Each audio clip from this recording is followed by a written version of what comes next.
எங்களுடைய தலைவர்களுக்கு இழுக்கு ஏற்படுத்தாதீங்க. எங்களுடைய தலைவர்கள் மாதிரி இருங்க.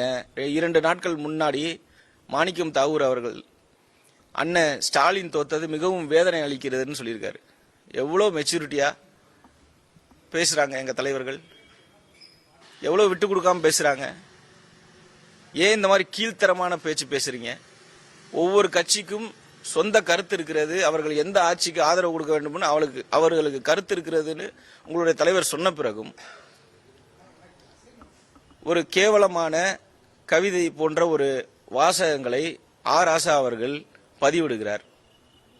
அப்புறம் எப்படி உங்க தலைவருக்கு என்ன மரியாதை நீங்க கொடுக்குறீங்க? இதே மாதிரி இன்னும் எத்தனை வருஷமா பண்ணிட்டு இருக்கீங்க? இன்னைக்கு நடந்ததுக்கு காரணம் என்ன? எங்க காமராஜரை பத்தி என்னென்னலாம் பேசுனீங்க நீங்க? அன்னைக்கும் உங்களுடைய தலைவர் கண்டிச்சாரு. உங்க தலைவரை நீங்க கொஞ்சம் கூட மதிக்கலைன்னா எப்படி அப்புறம் எப்படி ஆட்சிக்கு வர முடியும்? ஒரு ஒழுக்கம் இல்லாத இயக்கம் எப்படி ஆட்சிக்கு வர முடியும்? அடுத்த கட்டத்துக்கு நீங்க எப்படி நகருவீங்க? உங்களுடைய குறைகளை சரி செய்து கொள்ளுங்கள். அடுத்தவர்கள் மீது பழி போடாதீர்கள். உங்களுடைய பிரச்சனை என்னன்னு பாருங்க. ரீல்ஸ்ல பிரச்சாரம் பண்ணாங்க அப்படின்னீங்க. இப்ப நம்மளே ரீல்ஸ் பண்ணலாம், ரீல்ஸ்ல நம்ம அரசியல் பண்ணணும்ன்றீங்க. இந்த மாதிரியான என்னென்ன தவறுகள் செஞ்சீங்களோ அதெல்லாம் திருத்திக்கிட்டு இனி வரும் காலங்களில் உங்களுடைய கட்சியை வளர்க்கறதுக்கு பாருங்க. மாற்றுக் கட்சியினர் மீது பழி போடுவதையும், பொறுத்து கொள்ள முடியாமல் அவதூறாக பேசுவதையும், அநாகரிகமாக பேசுவதையும் திமுக 2ஆம் கட்ட தலைவர்கள் நிறுத்திக் கொள்ளுங்கள்.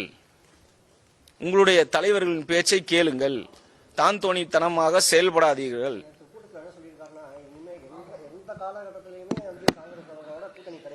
ஏங்க அப்படி சொன்னவங்க தாங்க நீங்க ஏற்கனவே சொன்னவங்க தாங்க திருப்பி காங்கிரஸோட கூட்டணி வச்சிருக்கீங்க. பாஜகவோட சேரும்போது என்ன சொன்னீங்க?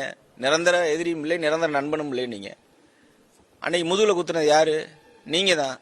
அதை நாங்க தான் சொல்லணும் நீங்க முதுகுல குத்துனீங்கன்னு. அவங்களோட தோல்வியை அவங்களால ஏத்துக்க முடியல. யாராவது பழி சொல்லணும், யார் மேல சொல்லலாம்? டக்குன்னு இங்க காங்கிரஸ் மீது சொன்னா அப்புறம் பிஜேபியோட ஸ்டாண்ட் எடுக்கலாம். அன்னைக்கு ரிசல்ட் வர அன்னைக்கு 4 மணிக்கு மேல என்ன நடந்துச்சுன்னு எங்களுடைய மாணிக்கம் தலைவர் அவர்கள் தெளிவா சொல்லியிருக்காரு.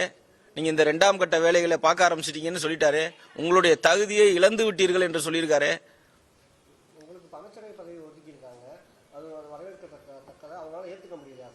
அவங்களால ஏத்துக்க முடியல. சமூக நீதி சமத்துவம்னு பேரளவுல சொல்லிட்டு இருந்தாங்க. இப்போ உண்மையான சமூக நீதி சமத்துவம் கிடைச்சிருக்கு. எல்லா கட்சிகளுக்கும் பாகுபாடின்றி அமைச்சர் பதவி கொடுத்திருக்காங்க தமிழக முதல்வர் விஜய் அவர்கள். அதை அவங்களால ஜீரணிக்க முடியல. மாற்றாந்தோட்டு மல்லிகைக்கும் மனம் உண்டுன்னு சொன்னார் அண்ணா.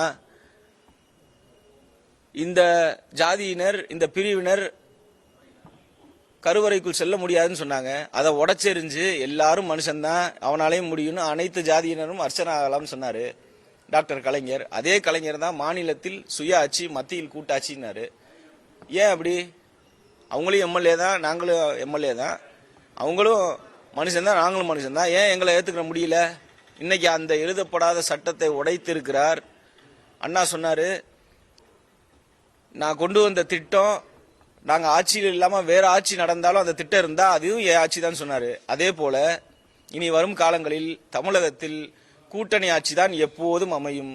அது எந்த ஆட்சியாக இருந்தாலும் அது தலைவர் தளபதி விஜய் அவர்களின் ஆட்சியாகத்தான் அனைவராலும் பார்க்கப்படும். அனைத்து விதமான உள்ளூர் மற்றும் உலக செய்திகளுக்கு நமது www.adhiban.com என்ற இணையதளத்தை பார்வையிடவும்.